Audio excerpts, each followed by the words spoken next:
So కాకపోతే yellow media and Chandrababu Naidu గారు ఇద్దరు సిట్టింగ్ సరిగా కూర్చోలేదు అనుకుంటా సార్.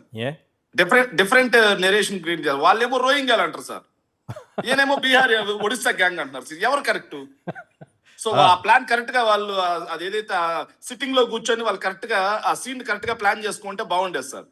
సో ఎవరైతే కడుపు మండి రోడ్డు ఎక్కుతారో వాళ్ళు బీహారీలు, ఒడిస్సా వాళ్ళు, రోహింగ్యాల వీళ్ళకి. ఎవరైతే వీళ్ళకి భజన కొడతారో వాళ్ళు ఆంధ్రులా. ఏం దుర్మార్గం ఇది. ఇంకోటి గంజాయి బ్యాచ్. పొద్దున్న లేసి ఆయన ముఖ్యమంత్రి లేకపోతే వీధి రౌడీలా మాట్లాడుతున్నారా సార్? అనకూడదు సార్ మనం. ఎందుకంటే పోలీసులే ఆంధ్రప్రదేశ్ లో దుర్మార్గం ఏంటంటే ఎక్కడైనా స్మగ్లింగ్ జరుగుతూ ఉంటే పోలీసులు ఆపాలి. కానీ ఆంధ్రప్రదేశ్ లో పోలీసులే స్మగ్లింగ్లు చేసుకుంటా ఉన్నారు.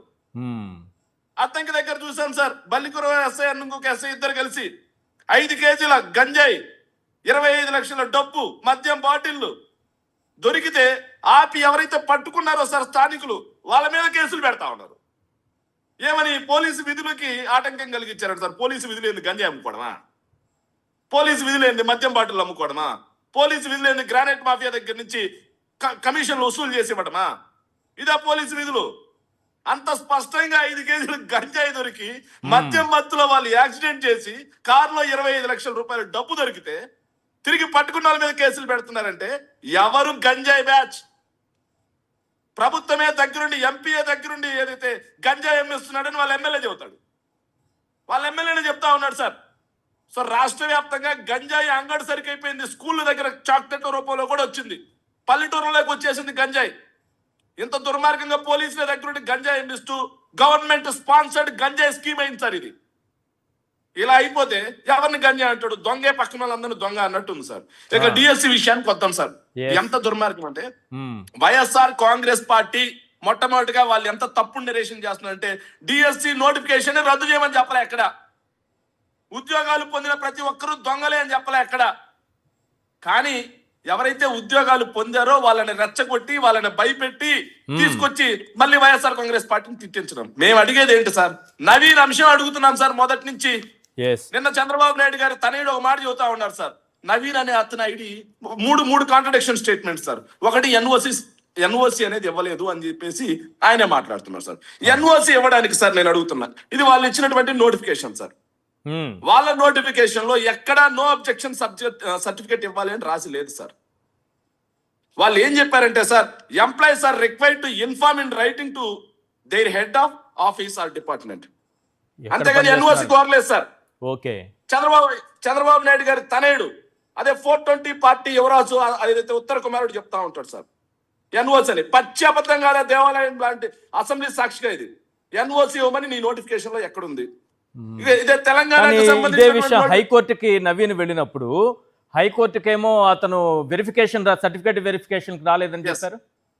ఎస్ సార్, అదే కాంట్రడిక్షన్ చెప్తాను సార్. ఒక్కొక్క పాయింట్కి వెళ్దాం సార్. మనం 2 minutes లో సార్ ఫినిష్ చేస్తాం సార్. ఇది ఒకసారి Telangana notification sir. Telangana notification లో వెరీ క్లియర్ గా ఉంది సార్, నో అబ్జెక్షన్ సర్టిఫికేట్ ఉండాలి అని.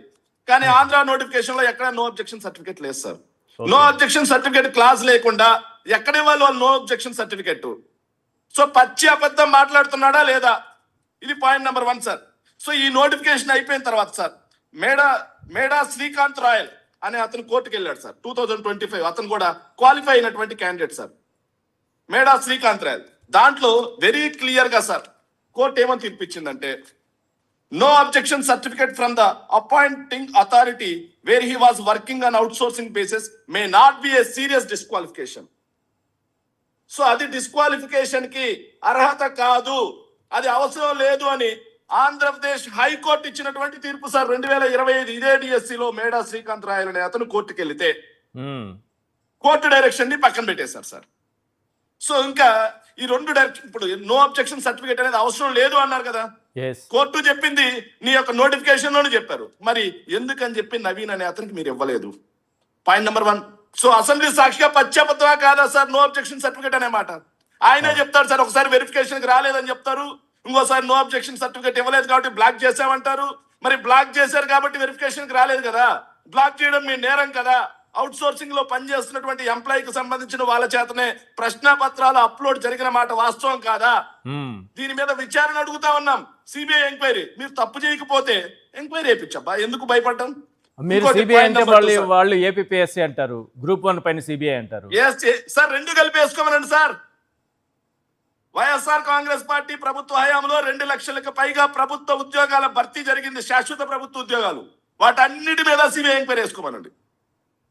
వాటన్నిటి మీద వైఎస్ఆర్ కాంగ్రెస్ పార్టీ దమ్ముగా చెబుతున్న ఏ తప్పు చేయలేదు కాబట్టి. మీరు తప్పు చేయకపోతే, మీరు నిప్పులైతే, మీరు తుప్పులైతే, మీరు కూడా సిబిఐ ఎంక్వైరీ అన్నిటి మీద వేసేయండి. ఎస్, ఇంకో పాయింట్, ఇంకో చిన్న point sir. So Yes. DSC లో టెట్ ఆఖరికి డిఎస్సి కూడా రాయకుండా ఎట్టిచ్చారని అడిగితే ఇంకోటి వాళ్ళు ఎంత దుర్మార్గంగా చెప్తారంటే పివి సింధుతో పోలుస్తారు సార్. అవును. సో నేను ఒకటి అడుగుతున్నాను సార్. సో మహేంద్ర సింగ్ ధోని అనే అతనికి ఎక్కడైతే సెంట్రల్ గవర్నమెంట్ అయితే ఇండియన్ ఆర్మీలో మేజర్ గా ఇచ్చారు సార్. అవును. అతను యుద్ధానికి వెళ్ళట్లేదు సార్. పివి సింధు వీళ్ళకి గవర్నమెంట్ జాబ్స్ ఇచ్చారు సార్, కానీ వాళ్ళు ఎక్కడ జాబ్కి వెళ్ళట్లేదు సార్, గౌరవార్థం ఇచ్చారు సార్. అవును. కానీ ఇక్కడ మీరు ఇచ్చిన వాళ్ళు విద్యార్థులకి పాఠాలు చెప్పాలి సార్. డిఎస్సి రాయకుండా ఇది మరీ దారుణం సార్. కొన్ని నేను చూపిస్తాను సార్, పేర్లు చెప్పను కానీ సార్ వీళ్ళు బీఈడి కూడా రాయలేదు సార్. ఇతను మొత్తం డౌన్లోడ్ చేశాను సార్. ఇతను పేరు నేను చెప్పను, కావాలంటే చూపిస్తాను ఎందుకు వాళ్ళ పేర్లు బయట పెట్టాం. SC number 00111796 sir. చూస్తే బీఈడి సర్టిఫికేట్ కూడా లేదు సార్, టెట్ రాయలేదు, బీఈడి సర్టిఫికేట్ లేదు సార్. వీటన్నిటిలో సార్ వరుసగా పట్టుకుని 10 తీశాను సార్, ఎక్కువ తీయలేదు నేను. ఈ 10లో ఎక్కడ కూడా టెట్ లేదు సార్. సో ఎప్పటి నుంచో ప్రభుత్వ ఉద్యోగాలు టీచర్లుగా చదువుతున్న వాళ్ళు ఎవరైతే ఉన్నారో వాళ్ళకి డిఎస్సి టెట్ మ్యాండేటరీ అంట సార్. టెట్ మ్యాండేటరీ, కానీ ఇక్కడ డిఎస్సి మ్యాండేటరీ లేదు, టెట్ మ్యాండేటరీ లేదు. మీకు నచ్చిన వాళ్ళకి ఇచ్చేసుకొని సార్. ఇంకోటి ఇది భలే నవ్వొచ్చింది సార్. ఇది ఆది నన్నయ్య యూనివర్సిటీ నుంచి పార్టిసిపేషన్ సర్టిఫికెట్స్ ఉన్న వాళ్ళు పివి సింధు ఇద్దరు ఒకటేనా?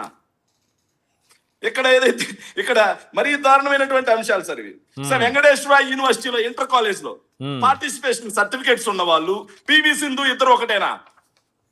PV Sindhu Olympic medal. So ఇక్కడ పార్టిసిపేషన్ సర్టిఫికేట్స్ వీళ్ళిద్దరిని పోల్చి పివి సింధుని ఈరోజు తగ్గించేస్తా ఉన్నారు సార్, శ్రీచరణిని తగ్గించేస్తా ఉన్నారు సార్ వీళ్ళ తప్పు కోసం.